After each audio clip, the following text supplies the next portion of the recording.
Hey guys, Prowl 1701 here, and today we're going to be reviewing the novelization of The Underwater Menace, which was a great read. Now, I have seen the animation of the story, well, the animated episodes 1 and 4 in black and white, and the surviving episodes 2 and 3, and my console will turn off automatically in 5 minutes. That's good to know.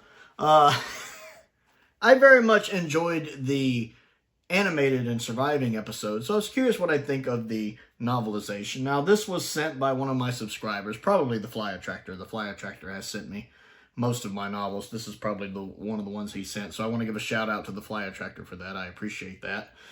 And to let him know that I do think most of my novels are actually here packed in my closet. I have a really big closet. I had thought I had some of them at storage I'd mentioned in another video, since I have a lot less space now than I did at the old apartment. And but I found out when I was digging through the other day, I do have most of my Doctor Who books in that giant closet, which is nice. Now, the novelization, for the most part, does, of course, follow the episodic version of the story. It's not like some of the novels where it really deviates, like the Mythmakers, for example, where it's told from the point of view of Homer. There are some minor differences, like Zaroff's death is different and better in the book. Of course, his death in the animation doesn't quite match his death in the surviving clip that survives of him drowning either.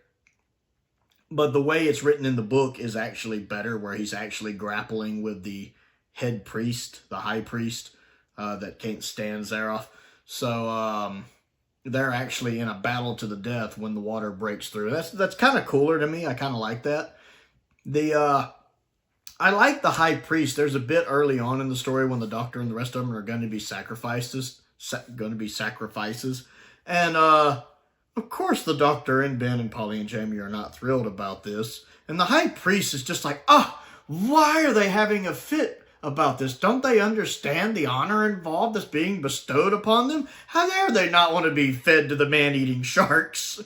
And he's like, it just wasn't like this in the old days. And I just love that added line of, it wasn't like this in the old days, he thought to himself.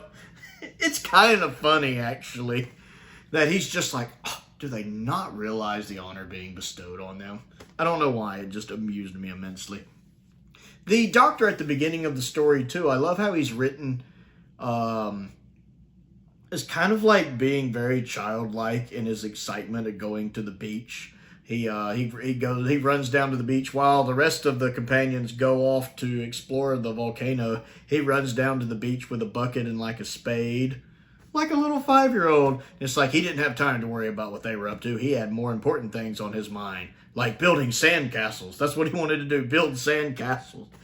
And it very much mirrors how he's written at the beginning of the Abominable Snowmen novelization, where he's kind of written as being like a 5-year-old in an adult's body. And I mean that in a positive way, because Troughton is very much an innocent Doctor in some ways, more so than a lot of the Doctors that have come later. There is just this innocence to him that I love. So I just love the fact that it mentions that in the Abominable Snowmen. It's like, well, I just want to step outside for 5 minutes. And then in the way it writes it is he leaned forward with a childish questioning look. That I just love the continuity of that also kind of being at the beginning of this novel, that he's the same way, like a 6 or 7-year-old would want to go to the beach to build sandcastles. And I absolutely adore that. I also love the fact that when the second Doctor he realizes things are wrong and he's trying to do what he can, how he's still managing to confuse everyone around him by making them think he's just a little inept. Like when he manages to save Polly by turning the power off, and when they find out the power's been turned off, and he's like, oh, did I do that? I'm terribly sorry. I must have bumped it when I wasn't paying attention. I love how the second Doctor is so good at coming across as just kind of the bumbling fool type. Very Columbo-like. Just the kind of bumbling, inept person where people underestimate, when of course he's 3 moves ahead of everybody else, or attempting to be.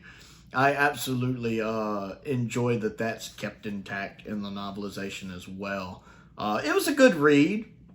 And the Underwater Menace isn't exactly S-tier story, but I found the actual episodic versions of it, the televised versions of it with the animations, a underrated watch, because I knew the story's reputation going in probably did help with that. I found them underrated, and I liked the novelization. It was a good read. It was a good way to spend my time. I found it quite enjoyable. I like the fact that the fish people dance is kind of cut down in the novel, where they're convinced to basically go on strike. It mentions them kind of passing the word along to the other fishes about going on strike, but it's done much quicker in the novelization than it is in the episode, where while I enjoy that scene well enough in the episode, I think it's executed pretty well, actually. It does go on for a minute. I kind of like the fact they just kind of get through it really quickly in the novelization, and then they move on with the action. The novel has a really good pace to it. I actually do very much enjoy the pacing of the novel.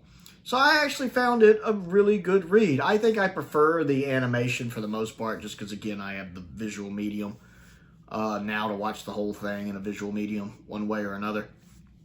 And then, of course, with the TV version, you're getting the actual audio. Although, to be fair, when I'm reading Troughton, I hear Troughton's voice in my head. Same thing with the companions. I hear their voices in my head when I'm reading. But that and the fact, since I'd already seen the story, a lot of what I was picturing in my head as I was reading was just the story I'd seen in my head. Instead of where if I hadn't seen the story, I probably would have been a little more creative with my mental movie picture. But it was a good read. It was definitely worth my time. And like I said, there's a couple little things I like better, including Zaroff's ending, his actual death scene. I like it. I think it's better in the novelization. So, The Underwater Menace. Have you read it? I want to know what you think. So comment down below and let me know. Don't forget to click the like button. And don't forget to click the subscribe button as well. I also have a Patreon if you would like to support me on that. There is a link to that down in the description below. I want to give a shout out to a couple of my top tier patrons, Colin Coney and Perkins. I appreciate their support, as I do the support of all of my patrons. It's much appreciated. I also have a link to my Amazon wish list down there, as well as a link to my Amazon UK wish list down there as well, if you would like to check those out. And most importantly, thank you for watching.